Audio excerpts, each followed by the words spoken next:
روشنی ڈالوں گا، اس کا مفہوم سمجھانے کی کوشش کروں گا۔ سب سے پہلی بات یہ ہے کہ زکوٰۃ کا معنی اور مفہوم کیا ہے۔ زکوٰۃ کے لغوی معنی پاکی کے ہیں، کسی چیز کو پاک کرنا، اور شریعت کی اصطلاح میں مخصوص مال میں مخصوص افراد کے لیے مال کی ایک متعین مقدار کو زکوٰۃ کہتے ہیں۔ زکوٰۃ کو زکوٰۃ کہنے کی وجہ کیا ہے، وجہ تسمیہ کیا ہے، اس کو زکوٰۃ کہتے کیوں ہے؟ کہ جب انسان مال کے ساتھ مشغول ہو جاتا ہے تو اس کا دل مال کی طرف مائل ہو جاتا ہے۔ یعنی انسان جب کسی چیز کو چاہنے لگتا ہے تو دل بھی اس کو چاہنے لگتا ہے۔ تو مال جو ہے دل کے اس میلان کی وجہ سے مال کو مال بھی کہتے ہیں، مال مائل ہونے سے ہے۔ مال کو مال اسی لیے کہتے ہیں کہ دل اس کی طرف مائل ہو جاتا ہے۔ اچھا، جب انسان مال کے ساتھ مشغول ہو جائے، مال کی محبت بیٹھ جائے، مال کی طرف توجہ زیادہ ہو جائے تو بہت سی بیماریاں پیدا ہو جاتی ہیں، بہت سے گناہ روحانی بیماریاں اس انسان کے اندر آ جاتی ہیں، اخلاقی بیماریوں کا وہ عادی ہو جاتا ہے، گناہوں کے اندر وہ مبتلا ہو جاتا ہے۔ مثلا شریعت نے مال کی بے جا محبت، مال سے محبت ہونی چاہیے، اپنا مال ہے کمایا ہوا ہے، لیکن بے جا محبت، صبح بھی اس کی فکر، شام بھی اس کی فکر، ہر وقت مال کی فکر، اس کو کہتے ہیں بے جا محبت۔ یہ گناہ ہے شریعت کی نظر میں، اللہ تعالیٰ کو یہ پسند نہیں ہے، کیونکہ یہ دل میں جڑ پکڑ جائے گا، پھر اس کو دل سے دور کرنا مشکل ہو جائے گا، زکوٰۃ دینا مشکل ہو جائے گا، صدقہ کرنا مشکل ہو جائے گا۔ اسی سے کئی اور بیماریاں پیدا ہوتی ہیں، ہرس کی بیماری پیدا ہو جاتی ہے۔ مال کمانے کے لیے حلال راستے، حرام راستے، جہاں سے بھی آئے، جس طرح بھی آئے، جس کا بھی آئے، چاہے کسی کے حقوق دبانے پڑے، کسی کے حقوق پر ڈاکے ڈالنے پڑے، کسی کو دھوکہ دے کے مال کمانا پڑے، کسی کو فریب دے کے مال کمانا پڑے، یہ بیماری، ہرس کی بیماری انسان کے اندر بے جا مال کی محبت کی وجہ سے پیدا ہو جاتی ہے۔ اسی طرح ایک بیماری بخل کی پیدا ہو جاتی ہے، آدمی بخیل ہو جاتا ہے، کسی جگہ کسی مصرف میں مال کو خرچ نہیں کرتا۔ تو یہ جو بیماریاں ہیں، ان گناہوں سے حفاظت کے لیے اور نفس اور مال کی پاکی کے لیے اللہ تعالیٰ نے زکوٰۃ اور صدقات کو مقرر کیا، تاکہ انسان کا یہ نفس پاک ہو جائے اور انسان کا یہ جو مال ہے یہ پاک ہو جائے۔ اور اس کے علاوہ زکوٰۃ میں سے جو رقم ہم نکالتے ہیں، اس نکالنے کی وجہ سے مال میں ظاہری اور معنوی بڑھوتری بھی ہوتی ہے، زیادتی بھی ہوتی ہے، مال اللہ بڑھاتے بھی ہیں اور برکت اللہ ڈالتے ہیں۔ ان صدقات کی وجہ سے، ان زکوٰۃ کی وجہ سے اللہ اس مال کو برکت والا مال بنا دیتے ہیں۔ اسی وجہ سے بھی زکوٰۃ کا نام زکوٰۃ رکھا گیا ہے، جس کو کہتے ہیں پاک کرنا۔ یہ مال کو گویا کہ پاک کر دیتی ہے، مال کو برکت والا بنا دیتی ہے۔ اب زکوٰۃ کی فرضیت کے متعلق کیا ہے؟ یاد رکھیں، زکوٰۃ اسلام کا اہم ترین فریضہ ہے۔ وہ بڑے 5 ارکان جن پر اسلام کی عمارت کھڑی ہے۔ کیا مطلب؟ کہ مسلمان ہو اور یہ 5 ارکان ادا نہ کرے، یہ ہو نہیں سکتا۔ دوسرے لفظوں میں کہ مسلمان کے لیے یہ 5 ارکان تو ہر حال میں ضروری ہیں، ان کو ارکان اسلام کہتے ہیں۔ حضور علیہ الصلوۃ والسلام نے حدیث مبارکہ میں اس کی جو مثال دی ہے وہ خیمے کی دی ہے، خیمے کی۔ حضور نے فرمایا کہ جس طرح خیمے کے 4 پائے ہوتے ہیں، 4 بانس اس کو لگائے جاتے ہیں اور ایک بڑا اور مضبوط بانس بیچ میں درمیان میں لگایا جاتا ہے جو خیمے کو اٹھا کے رکھتا ہے۔ تو یہ جو درمیان میں بانس ہے یہ توحید کا بانس ہے۔ اگر توحید کے بانس میں نقص آ گیا، توحید کا ستون گر گیا تو باقی 4 ستونوں کی اہمیت ختم ہوگی۔ اگر آدمی موحد نہیں ہے، توحید والا نہیں ہے، شرک کی آمیزش ہے، تو پھر اس کی نمازیں بھی قبول نہیں، حج بھی قبول نہیں، کوئی عبادت بھی قبول نہیں، کیونکہ وہ مشرک ہے، اللہ کے ساتھ شریک ٹھہرانے والا۔ تو اس لیے یہ 5 چیزیں ارکان اسلام میں سے، پہلا کلمہ توحید ہے، دوسری نماز ہے، تیسرا روزہ ہے، چوتھی زکوٰۃ ہے، 5واں حج ہے۔ کلمہ، نماز، روزہ، زکوٰۃ اور حج، یہ ارکان اسلام میں، اسلام کی فرضیت والی چیزوں میں سے، رکن اسلام میں سے۔ مسلمان ہو اور نماز چھوڑ دے، یہ ہو نہیں سکتا۔ مسلمان ہو اور زکوٰۃ کا مہینہ آئے زکوٰۃ نہ دے، یہ ہو نہیں سکتا۔ مسلمان ہو، اللہ کی توحید کو ماننے والا ہو، نبی علیہ السلام کو اپنا نبی ماننے والا ہو، اور رمضان کا مہینہ آئے روزے نہ رکھے، یہ ہو نہیں سکتا۔ اسی طرح اللہ نے مال دے دیا، وافر مال آ گیا، حج فرض ہو گیا، پھر اگلے سال حج کا مہینہ آئے اور وہ حج ادا نہ کرے، یہ ہو نہیں سکتا مسلمان ہو، یعنی ارکان اسلام میں سے۔ تو زکوٰۃ بھی اسلام کا اہم ترین رکن اور اہم ترین فریضہ ہے۔ اس کی فرضیت شریعت کے قطعی دلائل سے ثابت ہے، جن کا انکار کرنا کفر ہے۔ ان 5 چیزوں کا منکر کافر ہو جاتا ہے۔ ایسا شخص دائرہ اسلام سے اسی طرح خارج ہو جاتا ہے زکوٰۃ کا منکر جس طرح نماز کا انکار کرنے والا شخص اسلام سے نکل جاتا ہے۔ اب زکوٰۃ فرض کب ہوئی؟ اسلام میں آہستہ آہستہ احکامات آتے رہے۔ نماز کا حکم مکہ میں آ گیا، اسی طرح پردے کا حکم، شراب کی حرمت کا حکم، سود کی حرمت کا حکم، یہ آہستہ آہستہ مختلف ہجری میں حضور علیہ الصلوۃ والسلام پر یہ قرآن کی آیات آتی رہی، حضور کی طرف سے حکم آتا رہا۔ تو علماء نے لکھا ہے کہ زکوٰۃ کی فرضیت ہجرت مدینہ سے پہلے ہوگی، ابھی حضور نے ہجرت نہیں فرمائی تھی تو زکوٰۃ فرض ہو گئی، لیکن دوسری بہت سی آیات اور احادیث سے معلوم ہوتا ہے کہ اس کی فرضیت ہجرت کے بعد ہوئی ہے۔ چنانچہ علامہ ابن کثیر رحمہ اللہ نے لکھا ہے کہ جو فرضیت ہے، نفس فرضیت زکوٰۃ کی، وہ تو ہجرت سے پہلے ہو گئی تھی، لیکن جو اس کے تفصیلی احکامات ہیں کہ کتنے پیسے ہوں تو زکوٰۃ دینی ہے، کن کن چیزوں پر زکوٰۃ دینی ہے، عشر کیا ہے، فصلوں کی زکوٰۃ کیا ہے، جانوروں کی زکوٰۃ کیا ہے، کتنے کتنے جانور ہوں گے تو زکوٰۃ ہوگی، یہ جو تفصیلی احکام ہیں یہ ہجرت کے بعد آئے ہیں۔ اب زکوٰۃ اللہ رب العزت کی طرف سے جاری کردہ وجوبی حکم ہے، فرضی حکم ہے، جس کا پورا کرنا ہر صاحب نصاب مسلمان عاقل بالغ آدمی پر فرض ہے۔ اب اس فریضے کے سر انجام دینے پر انعامات ملتے ہیں، اللہ تعالیٰ انعامات سے نوازتا ہے، یہ تو 100% اللہ کا فضل ہے، کیونکہ اس فریضے کی ادائیگی تو ہم پر لازم ہے۔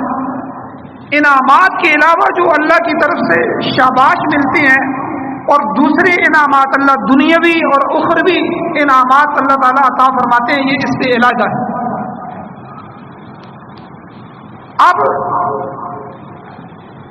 چند ایسے فضائل میں آپ کے سامنے رکھتا ہوں، قرآن کی آیات رکھتا ہوں کہ جن میں آپ کو پتہ چلے گا کہ زکوٰۃ کی فرضیت کیوں ہے اور اس کے انعامات کیا ہیں۔ سب سے پہلے سورہ بقرہ کی آیت نمبر 267 ہے۔ اللہ تعالیٰ فرماتے ہیں کہ زکوٰۃ کی ادائیگی کی وجہ سے اللہ مال کو بڑھاتے ہیں۔ زکوٰۃ جب آدمی ادا کرتا ہے تو اللہ اس مال کو بڑھاتے ہیں، وہ مال کم نہیں ہوتا۔ چاہے ہمیں نظر آ رہا ہو کہ ہمارا مال کم ہو گیا ہے، لیکن ہمیں یقین رکھنا ہوگا کہ اللہ اس مال کو بڑھا رہے ہیں۔ قرآن کی آیت آ گئی، اللہ خود کہتے ہیں، اللہ قرآن میں کہتے ہیں کہ میں سود کو کم کرتا ہوں، سود کو گھٹاتا ہوں، اور صدقات یربی الصدقات، صدقات کو میں بڑھاتا ہوں۔ علماء نے بڑی عجیب مثال دی ہے۔ علماء فرماتے ہیں کہ دیکھو، ایک آدمی سود لے رہا ہے، 1000 روپیہ اس نے سود پر دیا، اب مہینے کے بعد 100 روپیہ اس کو اس 1000 پر مل رہا ہے۔ ہماری آنکھ کہہ رہی ہے کہ سود بڑھ رہا ہے، نظر آ رہا ہے کہ سود بڑھ رہا ہے، اور وہی 1000 روپیہ اس میں سے ہم 100 روپیہ صدقہ دے دیتے ہیں، تو ہمیں نظر آ رہا ہے کہ صدقے کی وجہ سے وہ پیسے کم ہو رہے ہیں، وہ تو 1000 میں سے 900 روپیہ رہ گیا۔